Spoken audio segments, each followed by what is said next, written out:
Suprema de Justicia esto constituye doctrina probable, el juez o tribunal que se vaya a apartar del criterio de la Corte Suprema de Justicia tiene una carga argumentativa muy importante, una obligación legal de fundamentar de una manera muy profunda por qué se va a apartar el precedente, tal como así pues lo indica la sentencia de la Corte Constitucional 836 de 2001, cuando un juez o tribunal se va a alejar de la doctrina legal probable. Solamente por mencionar algunas sentencias de la Corte Suprema de Justicia que sigue reconociendo estos criterios, tenemos la sentencia C03 de este año, la 05, la sentencia de casación 03, sentencia de casación 05, sentencia de casación 06, sentencia de casación 07, la sentencia de casación 2503 de 2021. Entonces, miren que solamente en este año podremos tener unas 5 o 6 sentencias que de manera reiterativa establecen los elementos que les acabo de mencionar. Estas últimas sentencias incluso pues me amplían los elementos y se los voy a relatar de una manera muy concreta. ¿Qué elementos son necesarios para que se establezca o se determine la existencia de una sociedad patrimonial? Uno, que haya una comunidad de vida entre los compañeros, es decir, que se pruebe esa comunidad de vida, que haya singularidad, que haya permanencia, que no existan impedimentos legales que hagan ilícita la unión, por ejemplo, que no haya incesto, esto ya lo ha manifestado la Corte, que haya una convivencia ininterrumpida de por lo menos 2 años y que no hayan sociedades conyugales anteriores vigentes. Es decir, o que para el momento en que se formó la unión marital no existieran sociedades conyugales o que se disuelvan esas sociedades. En suma,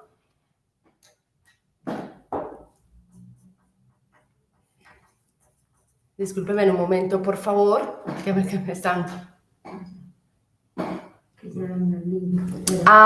qué pena. Me estaban acá hablando que se había dañado el link, pero no estaba escuchando. Gracias. Entonces, esa pues es el criterio de la Corte Suprema de Justicia. Entonces, acá viene la segunda posición. Entonces, no tenemos el artículo segundo no establece elementos de la existencia de la sociedad patrimonial, sino que el artículo segundo de la Ley 54 de 1990 son elementos de prueba de la sociedad patrimonial, no los únicos. Establece la presunción como un elemento de prueba, lógicamente, que facilita la declaratoria, porque una vez probado el hecho en el que se funda la presunción, pues la consecuencia va a ser la declaratoria de la sociedad patrimonial. Miren que yo les acabo de decir que esta posición, la primera posición es doctrina probable. Por consiguiente, la carga argumentativa para alejarnos de esa posición, pues debe ser una carga argumentativa sólida para que pueda ser aceptada, ¿sí? ¿Qué argumentos encuentro yo para alejarme de la posición de la doctrina nacional mayoritaria y para alejarme de esta doctrina legal probable de la Corte Suprema de Justicia, frente a la cual de una vez asumo posición diciendo que yo considero que debemos alejarnos de esa doctrina legal probable? Entonces tengo 3 argumentos. Un primer argumento se encuentra desarrollado por el Tribunal Superior de Bucaramanga. Hay otros tribunales en Colombia que la han acogido, pero principalmente el que la desarrolla mucho más es el Tribunal Superior de Bucaramanga. Si ustedes revisan las sentencias 06 de casación 06 y 07 de este año, son sentencias donde la segunda instancia fue el Tribunal Superior de Bucaramanga y los fundamentos jurídicos y fácticos son muy similares, ¿sí? Y la Corte incluso es fuerte contra el tribunal y le dice, ojo, o sea, usted está asumiendo una actitud de rebeldía porque le estamos diciendo que esto es doctrina legal probable y no obstante usted se mantiene en su posición, ¿sí? Hay un magistrado del Tribunal Superior de Bucaramanga, que es el doctor Antonio Borges Orduz. Él tiene un texto muy interesante sobre unión marital de hecho, que yo les recomiendo para el estudio de este tema. y él manifiesta de manera concreta varios argumentos. Un argumento muy importante es que el artículo segundo es un artículo que establece elemento de prueba. O sea, se presume la sociedad patrimonial y hay lugar a declararla en los siguientes eventos. Pero no quiere decir que esos sean los únicos eventos. Puedo hacer uso no solamente de la presunción como medio de prueba, sino de cualquier otro medio probatorio para probar la existencia de la sociedad patrimonial. Es un argumento que nos trae el Tribunal Superior de Bucaramanga. Y hay otro argumento muy importante, y es que para este tribunal y para el magistrado en su texto, la sociedad patrimonial de hecho no es una sociedad a título universal. Cuando uno lee constantemente las sentencias de la Corte Suprema de Justicia, el argumento de la Corte Suprema de Justicia es que uno de sus principales argumentos es que la sociedad patrimonial de hecho es una sociedad a título universal que no puede concurrir con la sociedad conyugal, no pueden concurrir ambas sociedades.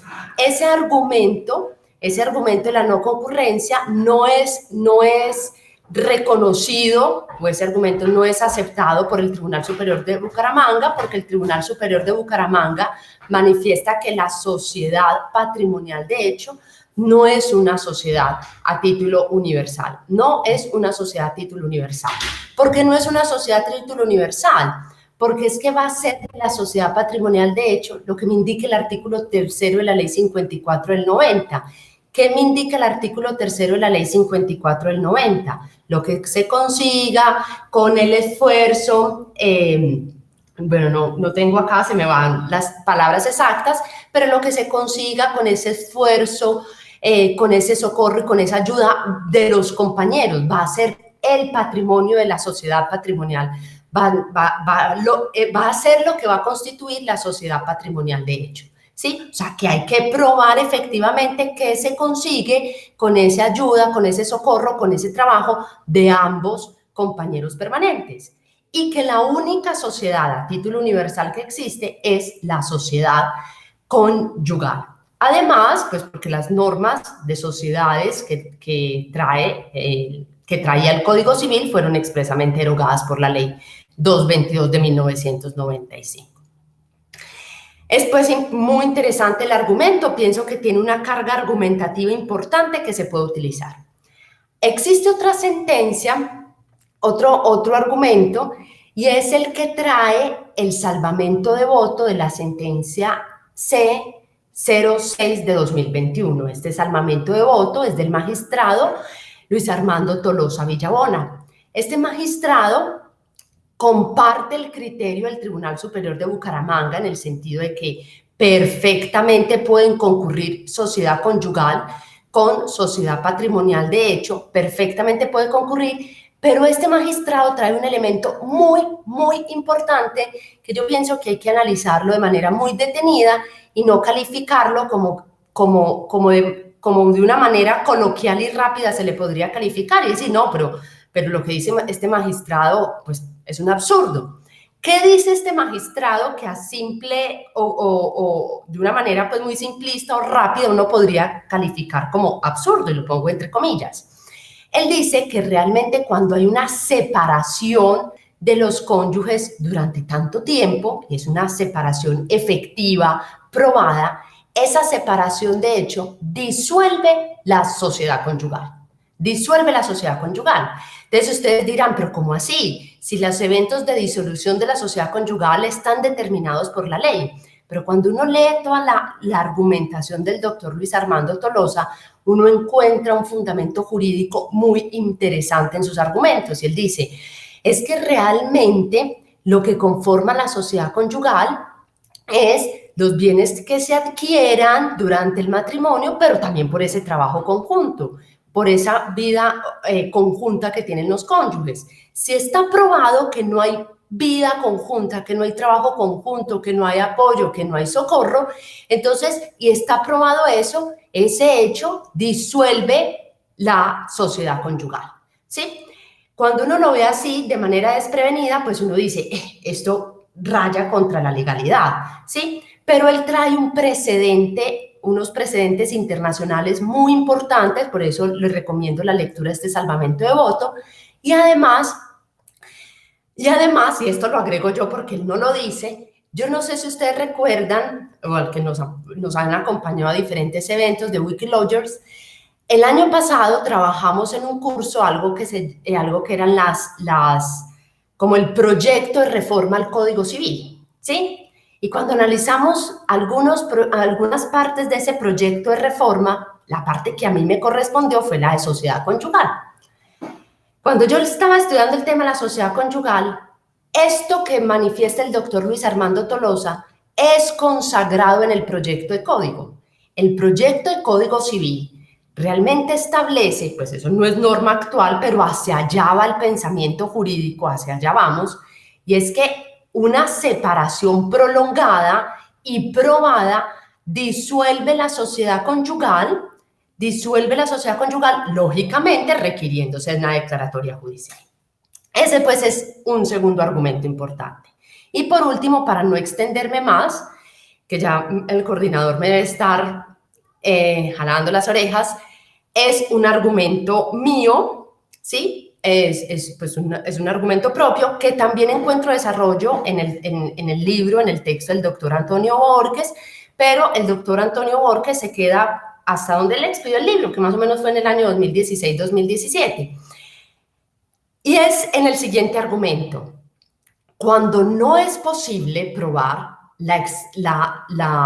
o cuando no se presume actualmente, según la Corte Suprema, cuando no se presume la sociedad patrimonial de hecho, pero hay unión marital, se consiguen los bienes, los cónyuges trabajaron, entiéndase por trabajo incluso el de la mujer en las labores, incluso no, entiéndase por trabajo también el de la mujer en las labores del hogar, ¿sí? La única vida que queda es la de la sociedad civil de hecho. Y entonces yo me voy a un proceso civil para que se declare una sociedad civil de hecho. Pero actualmente los elementos para la declaratoria de una sociedad civil de hecho entre compañeros permanentes o entre concubinos, porque las últimas sentencias ha hablado de compañeros permanentes y concubinos como dos grupos diferentes, establecen que no es necesario probar el affecto societatis con independencia del afecto marital. ¿Eso qué quiere decir? Que se infiere el affecto societatis de esa convivencia, de esa relación de compañeros permanentes. Entonces yo ya no tengo que probar que efectivamente yo hago un aporte diferente a la convivencia para que se declare una sociedad civil de hecho, sino que el hecho de yo probar que soy compañera permanente y que permanezco en la casa al cuidado de mis hijos, del hogar y atendiendo a mi compañero, es elemento suficiente para probar el afecto social. Y es elemento suficiente ese trabajo doméstico como aporte a esa sociedad civil de hecho. Esto viene siendo desarrollado por la Corte Suprema de Justicia desde el año 2005 y actualmente podríamos decir que hay más de 8 sentencias del 2005 a la fecha donde dicen el affecto societatis, ¿sí? Ese ánimo societario se infiere del ánimo de convivencia y si son compañeros permanentes, pues aún más. Entonces no existe ningún razonamiento para que yo salga en la jurisdicción de familia y allá no pueda probar una sociedad patrimonial que también es de hecho y con los mismos elementos, los mismos presupuestos, el mismo patrimonio, todo exactamente igual, me tenga que ir a la jurisdicción civil a probar una sociedad patrimonial, una sociedad de hecho. Y les pongo un caso de una reciente sentencia del Tribunal Superior de Medellín.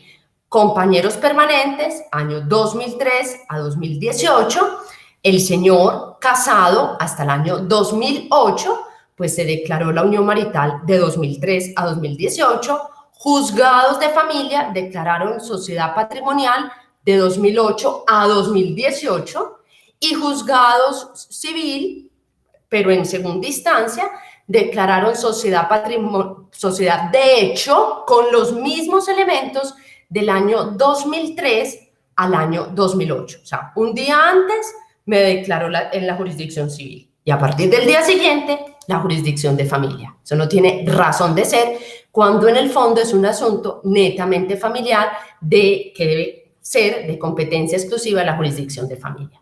Considero en conclusión que tenemos la carga argumentativa, pero tenemos los argumentos suficientes para que la doctrina legal probable que ha venido sentando la Corte cambie. Gracias, compañeros. Bueno, tenía 20 minutos, me extendí 4 más. Muchas gracias, doctora Aura. No, yo creo que no hay ningún problema. Si ustedes están de acuerdo, seguimos con el profe Juan Daniel. Listo. Perfecto, muchas gracias, Vladimir. ¿Me confirma si me escuchan, porfa? Perfecto, listo. Bueno, primero que todo, pues agradecer por la invitación, principalmente a Vladimir, que fue quien me contactó. No puedo pasar por alto que pues en últimas me formé leyendo al profe Jorge Parra y bueno, aquí estoy hoy compartiendo mesa con él, lo cual para mí es básicamente un motivo de orgullo.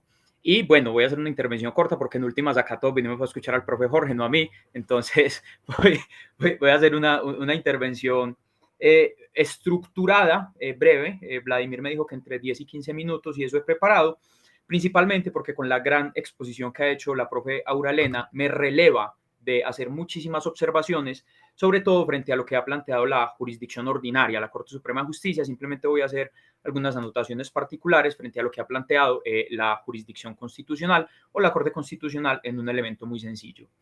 Bueno, esta intervención va a estar estructurada en lo que yo he llamado la sociedad patrimonial a partir del tema de prueba, ¿cierto? Voy a hacer una mezcla acá como de derecho de familia y derecho procesal, empezando primero diciendo que es el tema de prueba. El tema de prueba en los procesos donde se discute la sociedad patrimonial, algo que podemos denominar los presupuestos axiológicos, la doctrina de los presupuestos axiológicos. Vamos a hablar de qué es una presunción. Acá yo creo que ustedes ya pueden anticipar cuál es mi postura. Yo me suscribo a la de la profesora Auralena y yo creo que en alguna medida también el profe Jorge desde su texto trae una postura similar. Y vamos a hablar de cuáles son los efectos de entender que eso es una presunción. Y en esos efectos voy a traer unos temas puntuales, puntillosos, que tal vez puedan dar lugar a posteriores eventos, posteriores intervenciones, que la profe Auralena ha tocado un montón de temas que me da ganas de empezar a hablar de otra cosa, pero voy a guardar el orden y la disciplina para que Vladimir no me convoque al orden. Entonces, bueno, ¿qué se debe probar en un proceso específico? Ese es el tema de prueba, ¿cierto? El tema de prueba es ¿qué debo probar yo para que salga avante una pretensión, ¿cierto? Esto también se le ha denominado como unos presupuestos axiológicos. ¿Qué debo probar yo frente a la sociedad patrimonial? En últimas, redunda en la pregunta que nos convoca en este evento. ¿Cuándo surge la sociedad patrimonial? Y la respuesta que voy a dar parece tautológica, pero es una respuesta que nos brinda muchísimas luces y es, hombre, la sociedad patrimonial surge cuando se cumplan los requisitos. ¿Y cuáles son los requisitos? La profesora Auralena ya lo decía, están en el artículo 3. El artículo 3 es lo que nos indica los presupuestos axiológicos del surgimiento de la sociedad patrimonial. La profe Auralena no traía el artículo textual, yo tampoco lo traigo, pero sí lo leí ahora y es que el patrimonio o capital, producto del trabajo, ayuda, socorro mutuos, pertenece por partes iguales a ambos compañeros permanentes, ¿cierto? Básicamente, esos son los presupuestos axiológicos que nosotros tenemos para que surja una sociedad patrimonial. Esto fue interpretado en alguna medida por la Corte Constitucional en la sentencia C257 de 2015. Es una sentencia que parece una contradicción en sí misma. Esa sentencia tiene unas particularidades y es, se demanda, un ciudadano demanda el artículo segundo de la ley 54 del 90 y dice, bueno, ¿por qué 2 años? ¿Cierto? En atención al principio de igualdad, que es uno de los argumentos que más esbozan para decir que esto es una presunción, en atención al principio de igualdad, pues no debería establecerse distinciones entre una sociedad patrimonial y una sociedad conyugal. La Corte ahí dice cosas bastante interesantes. En última, la Corte trae unos argumentos que parece decirle, bueno, si usted quiere el régimen del matrimonio, pues cásese. Es una distinción complicada. Si nosotros nos vamos a la doctrina española, por ejemplo, Talavera Fernández dice, al momento de regular la sociedad o las familias no matrimoniales, ¿qué se debe atender? Y uno de los criterios a los que se debe atender es a no discriminación en temas fundamentales, y yo creo que lo patrimonial es un tema fundamental. Pero ojo, la Corte no dice que es un requisito de existencia. La Corte nunca dice que los 2 años son un requisito de existencia. Tampoco dice que son una presunción en sí, no desarrolla el argumento, pero deja una tela abierta muy grande al decir que, hombre, para que surja sociedad patrimonial, pues lo que termina diciendo es lo que dice el artículo 3º. Hay sociedad patrimonial cuando, por consecuencia del trabajo, ayuda, socorro mutuo de los compañeros permanentes, se consolida lo que ellos denominan un patrimonio o un capital común. Esto es como lo más importante que extraigo yo de esta sentencia C257 de 2015, y yo fui un poco más allá, digamos, cuál hubiese sido el efecto de declarar, por ejemplo, inexequible esa presunción de los 2 años. Creo que hubiera sido contrario a lo que se buscaba o a lo que se quería, porque bueno, lo que se quería era igualar la unión marital de hecho o su régimen patrimonial, la sociedad patrimonial, con el de la sociedad conyugal, con el del matrimonio, y creo que hubiera logrado todo lo contrario, porque desde el punto de vista probatorio hubiera sido muchísimo más difícil. ¿Por qué? Porque es que la ley 54 del 90 habla de una presunción, y yo creo que aquí está el punto de quiebre. Aquí está el punto complejo, una tarea de teóricos del derecho, y es determinar cuándo una presunción es iures et de iure o iuris tantum, ¿cierto? Para mí es una presunción iuris tantum, y hacia allá voy un poco. ¿La presunción qué es? Desde, digamos, los clásicos del derecho probatorio, si cogemos desde el otro desde Parra Quijano para abajo, todos nos dicen que la presunción es un hecho lógico. Y este hecho lógico puede ser un hecho lógico del legislador o del juez. En nuestro caso, en el caso de la ley 54 de 1990, es un hecho lógico establecido por el legislador y es de naturaleza iuris tantum. Digamos, si nosotros cogemos de Roma hasta hoy, cada vez las presunciones iuris et de iure son menos, cada vez son menos y tienden un poco a desaparecer por un montón de factores que meterme en eso implicaría otra ponencia, pero básicamente es la actividad probatoria hacia la que se deben encaminar las partes, deben estar dadas a probar ciertos hechos, y las presunciones que trae la ley, pues sencillamente pueden ser desvirtuadas. Entonces cada vez son menos las presunciones que no admiten prueba en contrario. Y yo digo, a partir de lo que decía ahora la profe Auralena, hombre, yo creo que quien va a decir que una presunción no admite prueba en contrario es quien debe tener la carga mayor de decir por qué no admite prueba en contrario, cuando cada vez van desapareciendo un poco más. Entonces, sencillamente, lo que nos dice la norma es, se presume sociedad patrimonial cuando existe una unión marital de hecho no inferior a 2 años. Entonces, ¿qué tenemos? Que la presunción no es un medio de prueba. La presunción lo que hace es eximir de prueba. Y esa es la tarea fundamental de una presunción, eximir de prueba, y por esto nos metemos, por eso he denominado esto la sociedad patrimonial desde el tema de prueba. ¿Qué es una presunción? Existe un hecho base y ese hecho base debe estar plenamente probado. Ante la existencia de ese hecho base, lo que nosotros tenemos que hacer es descender, que nos da lugar a un hecho presumido. Pero ese hecho presumido admite prueba en contrario. Entonces, acá, ¿cuál es el hecho base? El hecho base es la unión marital de hecho. Se prueban los presupuestos axiológicos de la unión marital de hecho. Y esa unión marital de hecho, si supera los 2 años, configura el hecho base de la presunción. Y configurado el hecho base de la presunción, pues se configura el hecho presumido, que es la sociedad patrimonial. Entonces, por eso yo me circunscribo en lo que la profesora Auralena denomina la segunda postura, que sabemos que va un poco en contravía de lo que históricamente ha planteado la doctrina mayoritaria. Y para ir cerrando, quiero plantear lo que serían unas consecuencias. La consecuencia principal y lógica de esta tesis es la que todos esperamos, y yo creo que esto hay que leerlo en clave de igualdad y sobre todo en clave de género, porque digamos quiénes serían las personas más afectadas por la postura contraria en una sociedad pues patriarcal. Pues obviamente diría yo, las mujeres. Puede haber sociedades patrimoniales anteriores a los 2 años de unión marital de hecho, ¿cierto? Esta es una primera consecuencia.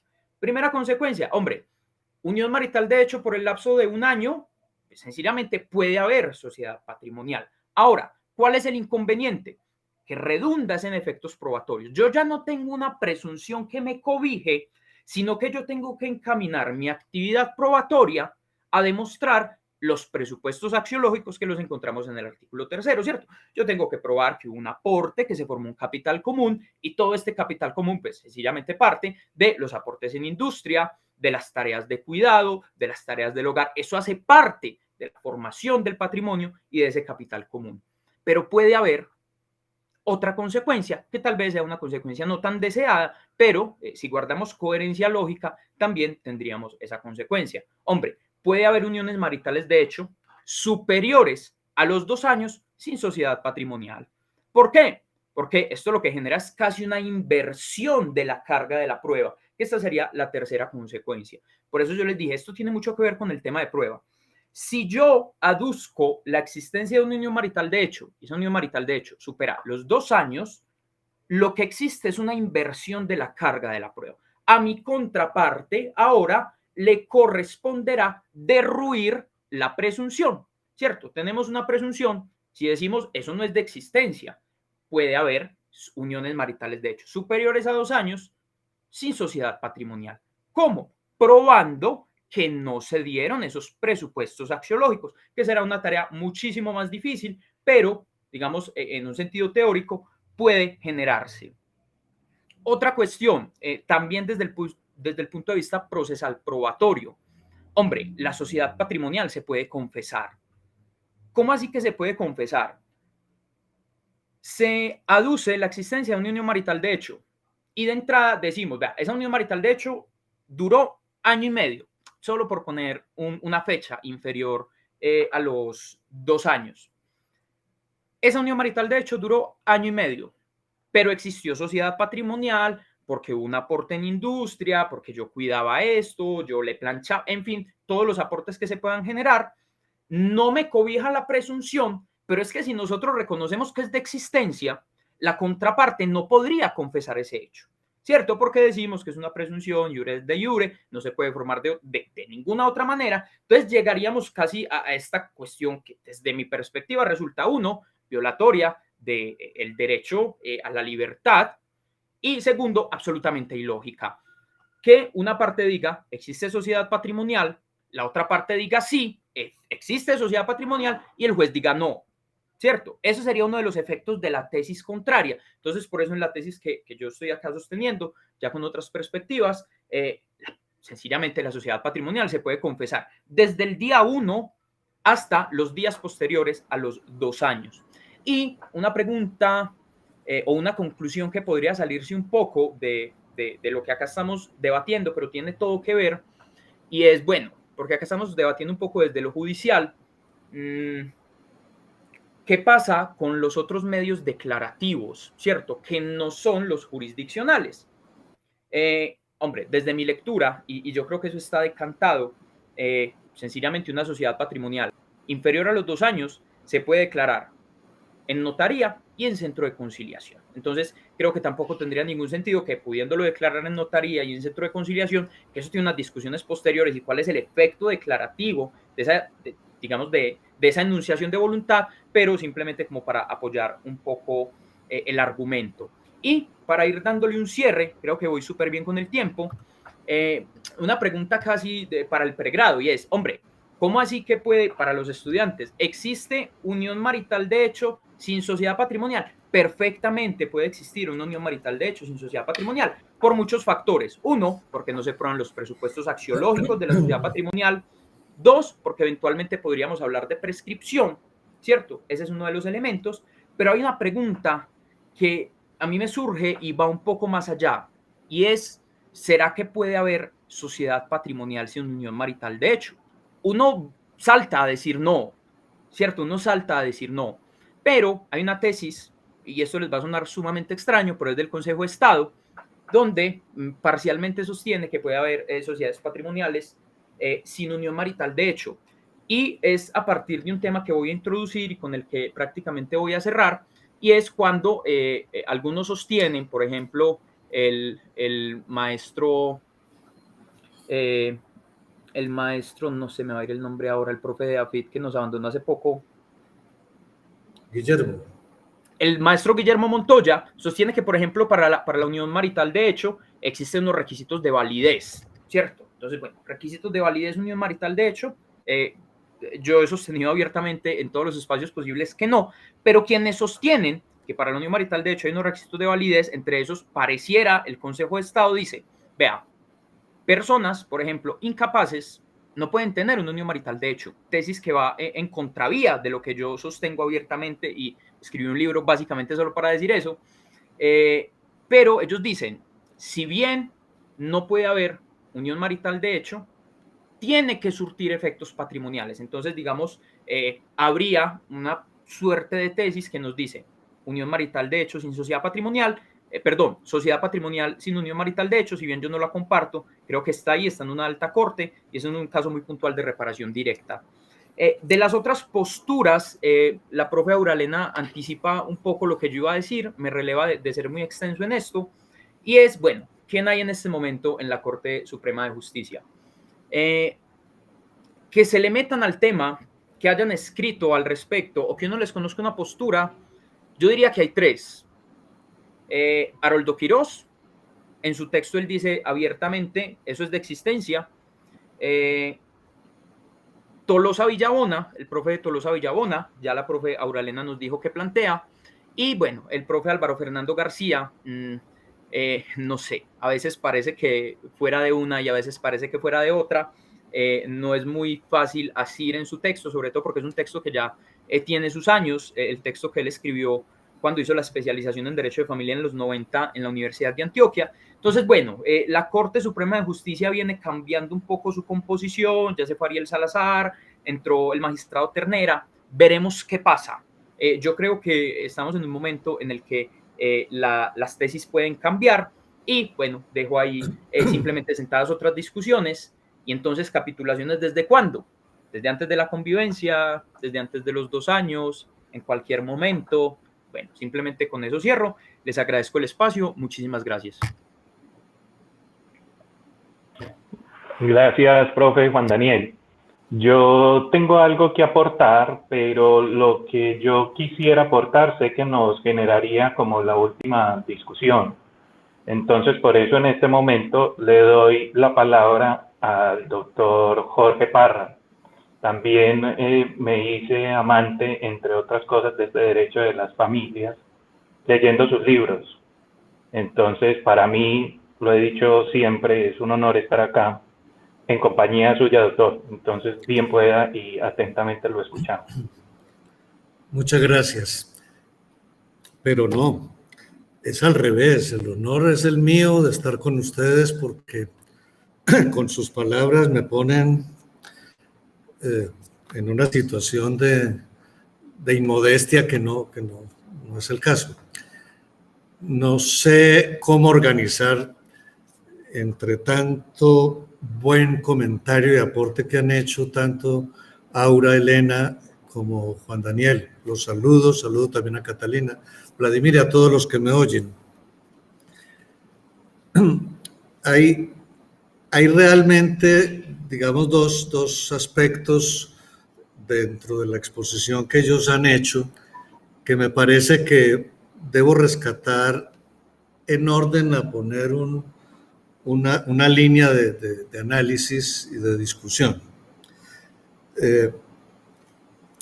No sé qué tanto discusión porque pues yo también soy de la que ahora llaman la segunda tesis. Y yo quisiera que de ahora en adelante y en este escenario la llamáramos la primera, justamente porque la de la Corte no me parece nada atractiva. Ahora voy en esa línea, digo, rescatar 2 aspectos. El primero, Aura plantea, con el respeto que siempre debemos hacerlo, la tesis de la Corte y pues recuerda que es doctrina probable. Yo no voy a faltar al respeto. De hecho, y antecitos de la conexión a esta reunión, volví a revisar en la página de la Corte, en la relatoría, donde aparece la columna doctrina probable, y justamente a hoy aún aparece que en el tema específico que hablamos se citan las sentencias C003, C005, C006 y C007, como si esa fuera la doctrina probable. Pero comienzo por allí por discutir que allí haya doctrina probable, porque desde el pasado, en el año 2014, con ocasión de otro tema de un caso de una unión marital, la Corte misma nos diferenció con mucha claridad lo que era el precedente, la jurisprudencia y la doctrina probable. Yo insisto, escúchenme que me declaro respetuoso de la Corte, pero no puedo dejar de decir que lo que Aura presentó, que había un regaño para el Tribunal de Bucaramanga por su franca rebeldía, a mí me desconcierta muchísimo en la conducta de la Corte, como que no quisiera perder. Y en el año 2014, esa división de precedente, jurisprudencia y doctrina probable era como para no perder jamás. Es decir, esa moneda que tiene dos caras o dos sellos. Y lo digo porque si nosotros repasamos las que están como doctrina probable, la 03, la 06, la 07, estas de este año 2021, ahora mismo nos lo puso de presente. Hay un salvamento de voto. Y cuando hay salvamento de voto no se puede decir, a la luz de lo que es la doctrina probable, que exista ella porque no hay una sentencia uniforme. Y en muchas de esas otras providencias y en muchísimas de unión marital ha habido esas aclaraciones de voto en donde uno no sabe, también lo digo con respeto, si hay o protagonismo u otro tipo de perspectiva que analizar cuando se hacen los planteamientos en los fallos. De esta manera, yo comienzo, no obstante que se presente como doctrina probable y que la carga argumentativa tiene que ser alta, como nos recuerda Aura, pues primero por debilitar eso como doctrina probable, esa como doctrina probable. Pero si de todas maneras vamos a considerar que lo es, me parece que todos los planteamientos que ha hecho Juan Daniel sobre el aspecto probatorio son tan valiosos y hace el examen que me roba, si ahora le robó a él el tema, él me robó a mí, en el punto en que mi partida es desde el artículo 3 y no en el artículo 2. Yo creo que el inicio de análisis debe ser una interpretación de conjunto. Ahora bien, si retomamos el salvamento del doctor Tolosa, él le da la razón al Tribunal de Bucaramanga, Aura, ¿no? Y se la da diciendo, es que este tribunal sí está pensando en la protección de la familia. Entonces miremos dos escenarios o dos tipos de argumentación para contrarrestar la de la Corte.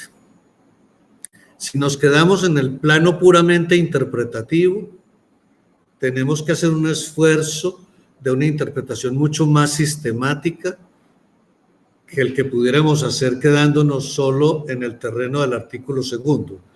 Las apreciaciones de Aura y de Juan Daniel son juiciosísimas, me sumo a ellas, no voy a agregar nada más, a no ser que me dejen hacer un punto de comparación, y no resisto la tentación. En derecho de familia o de las familias tenemos otra legislación en otros temas que trabajan con aspectos similares como este. Yo no soy capaz de afirmar, pero se me ocurre que el legislador del 90 copió del legislador del 68 cuando dice se presume la paternidad natural, hay lugar a declararla judicialmente en los siguientes casos. Y aquí dice se presume la sociedad patrimonial y hay lugar a declararla judicialmente, sí. Es decir, la estructura es la misma, como nos explicaba Juan Daniel, y lo dice desde su primera parte en el título preliminar del Código Civil. Una presunción es ese razonamiento lógico que a partir de un hecho que no se conoce, pero a partir de un hecho conocido yo infiero aquel que no conozco. Y claro, invierte la carga de la prueba. Si yo reúno esos elementos básicos, pues está la posibilidad de que se declare la sociedad patrimonial cuando está presumida si se reúnen esos elementos. De hecho, Juan Daniel preguntaba al final, ¿y qué pasa con los otros medios declarativos de la unión marital y de la sociedad patrimonial? Entonces, si nosotros nos atenemos al planteamiento de la Corte, uno tendría que responder que antes de los 2 años no puedo ir yo ni a declarar una unión marital, o si solo voy a declarar unión marital no podría declarar sociedad patrimonial, porque en palabras de la Corte solo habrá una sociedad patrimonial si a justo 2 años, con el agravante, y aquí vienen las otras argumentaciones de interpretación, incluso desde el plano constitucional, con el agravante de que si lo hago antes de los 2 años, tengo que esperar a que se ajusten los 2 años, como dice el fallo de la Corte o la doctrina probable, posiblemente no probable, de que se tiene un efecto retroactivo a la fecha de inicio de la convivencia siempre y cuando entre los compañeros permanentes no exista un impedimento para contraer matrimonio. Porque si estamos en el supuesto de que uno de los dos tenga una sociedad conyugal vigente, allí, en palabras de la Corte, no se forma sociedad patrimonial. Y en consecuencia, esa será una unión marital que al cabo de mucho tiempo, pueden ser 2, pueden ser 5, pueden ser 6, pueden ser 10 años, si en ese momento apenas se disuelve la sociedad conyugal de ese compañero permanente, dice la Corte que ahí nacerá la sociedad patrimonial. Y esa no tiene un efecto retroactivo al momento en que inicia la unión marital, como señala el artículo 3º, que es el artículo específico que nos enseña cómo se forma esa sociedad patrimonial. Y entonces, con lo que acabo de plantear, rescato para mi exposición el elemento de interpretación que uno al primero. El primero es la protección constitucional de la familia. ¿Sí la logramos con la tesis de la Corte? Yo contesto que no, y lo hago es porque, con fundamento en otro principio, el de igualdad, lo veo afectado en cuanto, con la tesis de la Corte, yo puedo decir que hay unas uniones maritales de una cierta categoría y otras de otra cierta categoría, todo dependiendo de si en ellas se puede o no formar sociedad patrimonial conforme lo establece la doctrina de la Corte. Para mí es claro, si uno de los dos compañeros tiene sociedad conyugal, pues ahí no es que no se forme sociedad patrimonial, sino que no se puede presumir la sociedad patrimonial. Ese es el punto neurálgico, es ese, no el de los solteros. En el de los solteros la Corte le añadió los 2 años, que me parece que no tiene razón de ser, y lo añadió incluso por la vía del tema de las capitulaciones, lo decía Juan Daniel, para poder decir, antes de que se cumplan los 2 años se pueden otorgar capitulaciones matrimoniales, que eso sí es mucho más reciente, porque tal vez en el pasado la Corte nunca se ocupó de capitulaciones maritales. Ahora bien, yo pienso que en las tesis que viene dedicándole atención la Corte, podríamos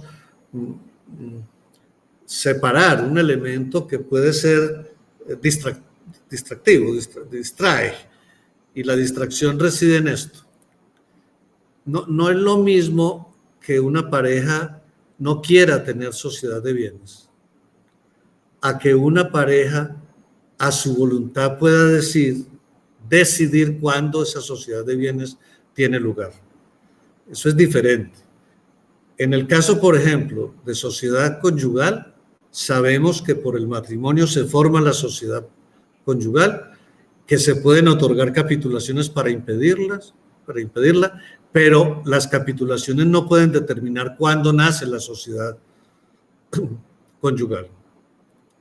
Si esto se traslada respetando el principio de igualdad familiar, yo no estoy haciendo comparaciones que no respeten las diferencias que puedan existir entre matrimonio y unión marital, sino la formación de la familia en el artículo 42 constitucional.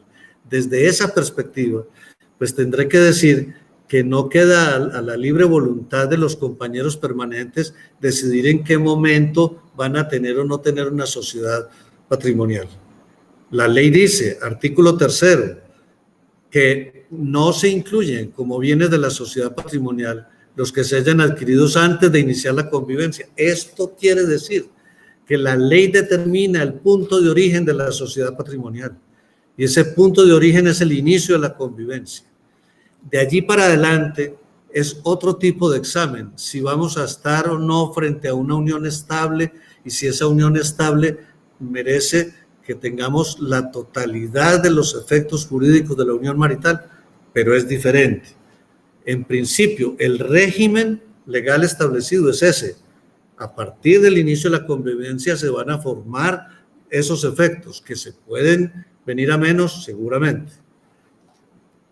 Llevo pues en colección dos argumentos, el de la protección de la familia y el del respeto a la igualdad entre las distintas parejas que formen unión marital, porque no me parece nada ideal que la pareja de compañeros permanentes, solteros, afirme que su unión marital genera sociedad patrimonial desde el inicio de su convivencia, mientras que otra pareja de compañeros permanentes tenga que afirmar que la sociedad patrimonial suya surge en un momento posterior y en ese momento nos queda en el vacío todo ese trayecto que va entre el inicio de la unión marital y el momento en que, según la Corte, nace la sociedad patrimonial, que, como nos lo ha explicado Aura, pues hoy por hoy nos mandan a que tratemos de tener una declaración de una sociedad diferente a la patrimonial y ante los jueces de circuito civil que,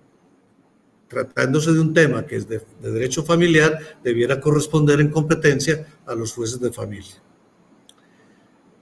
Ahí pues hay una serie de comentarios paralelos y complementarios de lo que se han hecho Aura y Juan Daniel, y me quedaría uno más que voy a plantear. Aura, yo he oído lo que tú afirmas, que la Corte señala que no pueden concurrir dos sociedades universales. Y por eso es que no se admite que el artículo 2 consagre solo una presunción, sino que se afirma por la Corte que tiene allí en el contenido unos requisitos de formación o de existencia de la sociedad patrimonial. Pero yo no he visto que la Corte se ocupe de definir bien por qué la sociedad patrimonial es sociedad universal. El Tribunal de Bucaramanga se ha hecho la tarea, pero a la Corte nunca le ha contestado eso. Y segundo, el punto que más me preocupa de la argumentación de la Corte en ese aspecto es que dice que no puede haber dos sociedades universales concurrentes. Pero, ¿dónde está el sustento? Si la Corte nos exige sustentar, yo con humildad le pido a la Corte que nos sustente eso. La Corte no ha llegado a explicar por qué no pueden concurrir dos sociedades universales si es que la patrimonial lo es, que creemos que no lo es. Lo único que ha planteado la Corte es que porque no se podría presumir o no se sabría cuál de las dos sociedades pertenecería a un bien. Allí, como punto de salida interesante, está el argumento del salvamento del doctor Tolosa. Y ahí viene la otra comparación. Ya hablamos de los hijos extramatrimoniales en la ley del 68. Se presume la paternidad allá, redactado como igual al artículo 2 de la ley 54. Ahora viene otro argumento. Usemos el paralelo del hijo matrimonial o no matrimonial al tiempo. ¿Cómo? De siempre, y nuestra legislación no ha podido cambiar el tema de presunción allí, se presume que el marido de la madre es el padre. Si esta madre tiene relaciones con un hombre que no es su marido y tiene un hijo, el padre biológico podría decir, yo reconozco al hijo, yo puedo plantear mi filiación. Y tenemos que decir hoy por hoy que sí. Tenemos que decirlo. Voy a imaginar en el ejemplo que la madre no convive con el marido muchos años atrás, lo suficientes para que en la tesis del doctor Tolosa se haya disuelto de hecho la sociedad conyugal. Y yo pregunto, ¿por qué tenemos que poner a jugar la presunción de paternidad en un caso como ese? Para decirle al padre biológico, usted nada tiene que hacer aquí. La propia Corte Constitucional, en fallos de principios de este siglo, 2002, 2003, en reclamaciones para pensiones a favor de menores que estaban cobijados por esa presunción de la paternidad, pero que eran hijos de un extraño, que no era el marido, de un compañero de la señora, de la mamá. La Corte Constitucional dijo, no es necesario que derrumbe la presunción de paternidad para hacer reclamaciones de derechos. Si nosotros ponemos entonces en un punto de mayor realidad, en un escenario más distinto, la interpretación de la Ley 54 y la interpretamos en conjunto y desde la norma constitucional, creería yo que ya sí tenemos los suficientes argumentos que nos está reclamando la Corte para echar abajo la tesis que sostiene del artículo 2. Dejo ahí, Vladimir.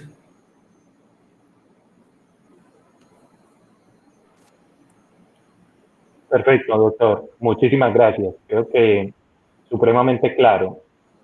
Voy entonces a aprovechar para dar mi punto de vista, mi propuesta frente a lo que hemos venido escuchando. Todos nos hemos ido nutriendo cada uno de los comentarios que ha dado el anterior expositor, la anterior expositora. Bien pueda, doctor. No, es que la pregunta original es ¿dónde nace la sociedad patrimonial? ¿Cuándo? Y yo voy a contestarla por los tres, pero regáñenme. Nace desde el inicio de la unión marital. Parece que eso es lo que creemos. Perfecto, sí, y más con esta otra postura, que además no está en ninguna de las normas, que es, sí, nace a los 2 años, pero se retrotrae al inicio mismo de la unión marital de hecho, ¿cierto? O sea, se piden los 2 años, se sostienen los 2 años, pero si se tienen los 2 años, se retrotrae al inicio mismo de la unión marital de hecho. Esa es la postura que se ha sostenido. Entonces uno dice, bueno, ni siquiera hay una norma que mínimamente apunte hacia esa interpretación. Pero yo quisiera detenerme un poco, en primer lugar, en ese artículo 2, para luego dar mi posición, mi propuesta frente a cómo entender y cómo intentar con ese artículo 3 de base. El artículo 2 para mí tiene 2 problemáticas, una de ellas más mirada desde la doctrina, más mirada desde la academia, pero no tanto en la práctica. En la práctica se complejiza porque si estamos hablando de uniones maritales de hecho que no cumplan con los 2 años, posiblemente no haya un número significativo de bienes en esos años que luego las personas pretendan llevar inclusive hasta casación, ¿sí? por lo que suceda con esos 2 años. Entonces eso se vuelve un debate muy académico, pero en la práctica poco puede suceder con esos primeros 2 años en donde digamos que no se tienen para llegar hasta casación y solicitar qué pasa con los bienes conseguidos previos a esos 2 años. Me parece que el debate fundamental, el debate más profundo en la práctica se puede dar es con esa segunda parte de ese artículo 2 y la orden de que haya una sociedad conyugal previamente disuelta para que puedan hacer la sociedad patrimonial.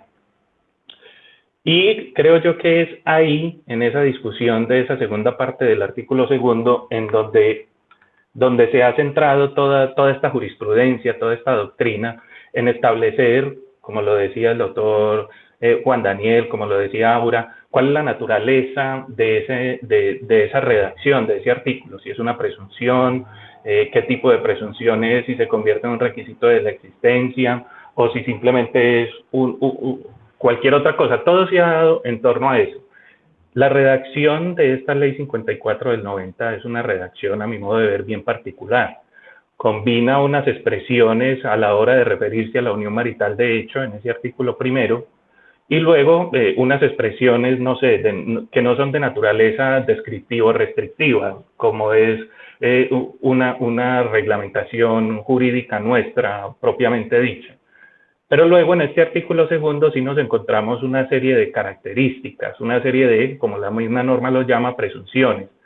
Como el profe Juan Daniel lo explicó, y lo explicó también ahora, lo explicó también usted, yo entiendo una presunción, y quizás para que muchas de las personas que están conectadas puedan entendernos mejor, o nosotros nos podamos dar a entender mejor, esa presunción es como un camino que se le ahorra a las partes, ¿sí? Como bien lo explicaba el profe Juan Daniel, si yo cumplo con los elementos de esa presunción, no tengo que probar nada más, simplemente pruebo que son compañeros permanentes, que cumplo con estos tres elementos de comunidad de vida, permanencia y singularidad, y si cumplo con estos requisitos sustanciales descritos en el artículo segundo, ya no tengo que probar absolutamente nada más. El problema es, ¿qué sucede si no los cumplo? Entonces, si no cumplo con estos requisitos, ahí es donde ya, a partir de estas interpretaciones de la Corte, se ha dicho que estos requisitos del artículo segundo son de existencia, y si no se cumplen, pues entonces no va a existir. O sea, yo no voy a poder utilizar este artículo segundo para ahorrarme el camino probatorio y solicitar estas consecuencias jurídicas. Dentro de este amalgamo, dentro de esta dinámica de la norma, yo tengo unos presupuestos sustanciales de la norma, que si cumplo con estos presupuestos sustanciales, voy a poder solicitar las consecuencias jurídicas de cumplir con estos presupuestos sustanciales. Entonces, a mi modo de ver, si yo no cumplo con los presupuestos sustanciales del artículo segundo, mal haría pretendiendo probar cosas que no tengo. Por ejemplo, si yo no cumplo con tener una disolución de sociedad conyugal, mal haría utilizar el artículo segundo como base o como fundamento de mi pretensión. Por eso mi propuesta es irnos directamente al artículo tercero, sin necesidad del artículo segundo. O sea, cuando yo no tenga los presupuestos sustanciales del artículo segundo, en primer lugar no tenga los 2 años, ¿sí? O que como lo dije inicialmente, me parece que es una discusión más académica que práctica, porque pues posiblemente en esos 2 años no se haya conseguido un capital con el cual se necesite llegar a una casación, o con el cual se necesite llegar pues a un tipo de proceso de esto. Pero me parece que es más delicado inclusive lo de la segunda parte, lo de la disolución. Si yo no teniendo la disolución, o sea, no cumpliendo con estos requisitos para solicitar las consecuencias jurídicas del artículo segundo, yo, ¿por qué no me salto directamente al artículo tercero como autónomo? Obviamente, el artículo tercero lo primero que me pide es que sean compañeros permanentes. Que sean compañeros permanentes. Entonces, yo primero tendré que probar los 3 elementos de la unión marital de hecho, comunidad de vida, permanencia y singularidad. Y luego me suma 3 elementos más a probar, ¿sí? Que es que haya un capital en primer lugar, y que ese capital haya sido conseguido por fruto del trabajo, ayuda y socorro mutuos de esos compañeros permanentes. Esos serían los presupuestos sustanciales. Y luego la consecuencia jurídica es que ese capital va a pertenecer a esos 2 compañeros permanentes por partes iguales. Esa definición, sí, o esos presupuestos sustanciales de esa norma, para mí se me convierten en autónomos, porque esta redacción no tendría absolutamente ninguna condición. Tendría unos elementos que habría que entrar a probar adicionales a los elementos que yo tendría que probar en la unión marital de hecho. Y es que primero existe un capital, insisto, segundo, que ese capital fue conseguido producto del trabajo, ayuda y socorro mutuos. Y efectivamente la norma, la consecuencia jurídica que me trae es que eso que se consiguió producto del trabajo, ayuda y socorro mutuos de 2 compañeros permanentes pertenece por partes iguales a esos compañeros permanentes. Y ahí yo me ahorro cualquier tipo de discusión nacida en el artículo segundo, porque yo lo utilizo como autónomo, como fuente de mi pretensión. ¿Qué me llevará a eso? En la redacción de los hechos, tener que enfocar esos fundamentos para que esos fundamentos me sirvan de consecuencia para la pretensión que estoy solicitando, que tendría entonces ya que ser, no ser solamente una consecuencial de la primera, que es la declaración de unión marital de hecho, sino casi que una pretensión autónoma basada exclusivamente en ese artículo tercero. Esa es básicamente como mi análisis frente al caso, y creería yo que después de eso podemos hacer una ronda de comentarios frente a eso, una ronda final de comentarios, o de lo que ustedes quieran, si les parece. ¿Comenzamos en el mismo orden que lo hicimos? Bueno. ¿O cómo quieren? Doctor Juan Daniel, sí, adelante, bien pueda. Si quiere yo... Discúlpenme, es que me come la ansiedad, pero bueno. Tranquilo, bien pueda. Yo estoy acá escuchándolos atentos. Sí, simplemente quería decir un par de cosas. Primero, frente a lo que plantea Vladimir de acudir directamente al artículo 3º, bueno, yo estaría parcialmente en desacuerdo por una razón clave, y es que las presunciones lo que traen son lo que en la doctrina se ha llamado facilitaciones probatorias, lo que en España llaman dulcificaciones probatorias, y creo que es un elemento muy importante, ¿cierto? Hay asuntos de prueba que son de difícil consecución, que por la calidad, la naturaleza de las partes es difícil probar ciertos asuntos. Entonces lo que hace el legislador es sencillamente facilitarle el probar esos presupuestos axiológicos a esa parte en específico. Digamos, esto no es propio del derecho de familia, esto tiene sus orígenes sobre todo en la responsabilidad. Pero entonces por eso yo me distanciaría un poco, porque yo creo que no podemos renunciar a la dulcificación probatoria o a la facilitación probatoria, que es una de las formas en cómo se define la presunción. Y por otro lado me quiero referir a un planteamiento que hacía el profe Jorge cuando decía que estamos todos de acuerdo en que la sociedad patrimonial surge desde que surge la unión marital de hecho. También estoy de acuerdo, pero sí me gustaría hacer una pequeña salvedad, porque puede que sí, pero puede que no. ¿Por qué? Porque si yo extiendo esto, digamos, a un asunto de autonomía de la voluntad entre las partes fácilmente pueden acordar que surge la unión marital de hecho en determinada fecha, pero que la sociedad patrimonial surgió después. Yo creo que es perfectamente viable que se pueda hacer. Y a partir de entender que es una presunción, por ejemplo, aunque sería un caso muy exótico, pero creo que lógica y coherentemente podría darse, puede probarse en una unión marital de hecho que surgió, pero los elementos para la sociedad patrimonial se dieron posteriores. Situación atípica, situación extraña, pero creo que se podría presentar. En cualquier otro caso, sociedad patrimonial surge desde el momento en el que surge la unión marital de hecho, pero simplemente para precisar, y casi con eso arranqué mi intervención, pues ¿desde cuándo surge la sociedad patrimonial? Desde que se cumplan los requisitos del artículo 3º, y con eso cierro, gracias.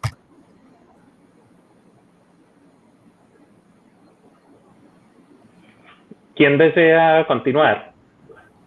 Doctora Aura, bien pueda. Bueno, dos o tres cosas muy puntuales. La primera, doctor Vladimir, también para dar pues, respuesta a su planteamiento, yo también me uno a la corriente o a la posición que plantea el doctor Juan Daniel.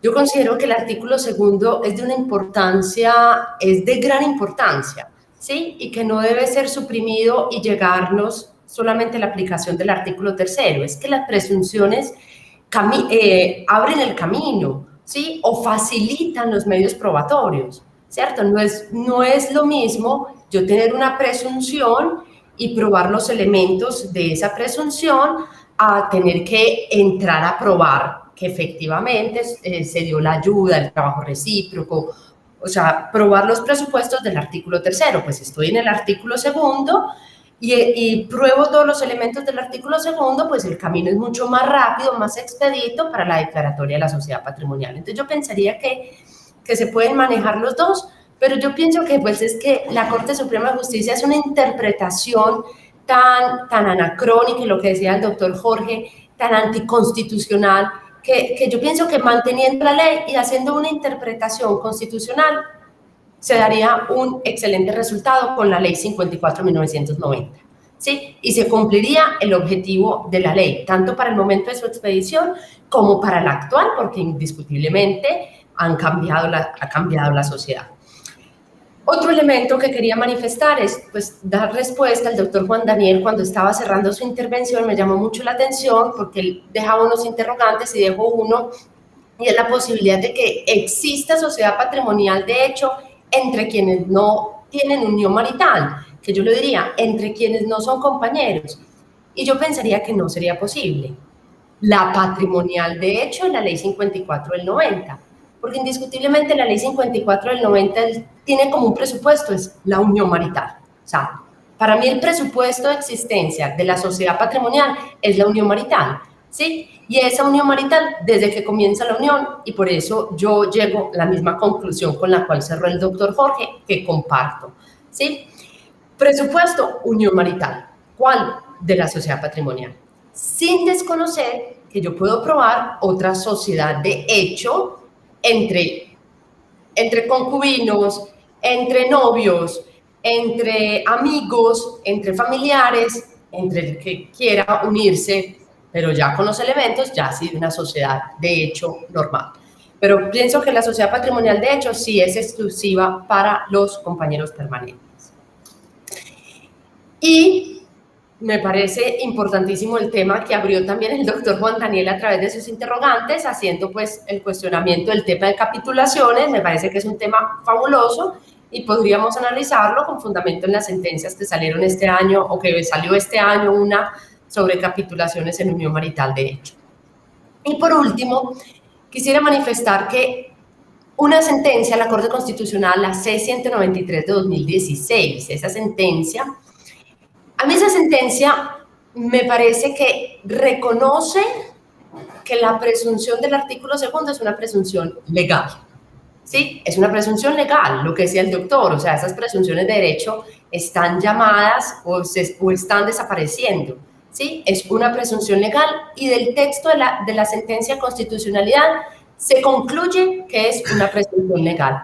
Y yo pienso que aplicar el criterio de nosotros, o sea, de los ponentes en este conversatorio, no sería ir en contra de la sentencia C-193 de 2016, que es uno de los argumentos de la Corte Suprema, que dice, ojo, allá dijeron que si había una sociedad conyugal vigente, no podía existir una sociedad patrimonial. Lo que dijo la Corte era que era exequible esa presunción, o sea, es constitucional, es que nadie ha dicho que la presunción sea inconstitucional, pero solamente como presunción, ¿sí? Entonces, perfectamente puede concurrir los argumentos de nosotros con la constitucionalidad que declaró la sentencia C-193 de 2016. Ese será pues mi aporte final. Profesor, usted me disculpa la impertinencia, yo soy muy impertinente, ahí discúlpeme, pero yo quiero que usted cierre, entonces simplemente quiero hacer una anotación de 30 segundos. Doctor Jorge va a cerrar. No, pero aún nos queda tiempo, espérate. Dale tranquilo. No, simplemente quería hacer una observación a lo que decía la profe Auralena, que yo estoy de acuerdo con ella. De hecho, yo me hago preguntas y me las contesto yo mismo. Yo decía, sí, digamos, ante la pregunta, ¿puede haber sociedad patrimonial sin unión marital? De hecho, mi respuesta es no. Por acá lo que quiero hacer es una invitación para algo que se viene.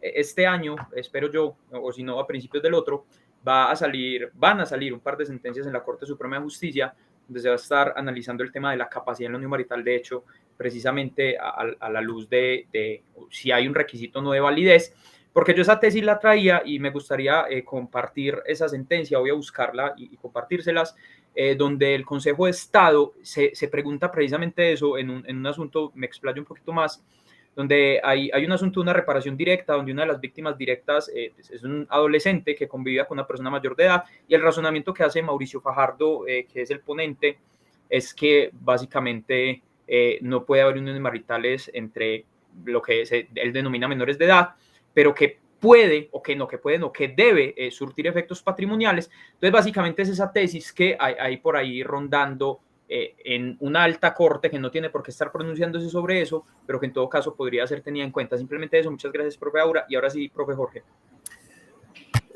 Miren, a mí me gusta como empatar muchas cosas. Veo en el chat una pregunta sobre si este tema de distribución de pensiones de sobrevivientes entre cónyuge y compañero,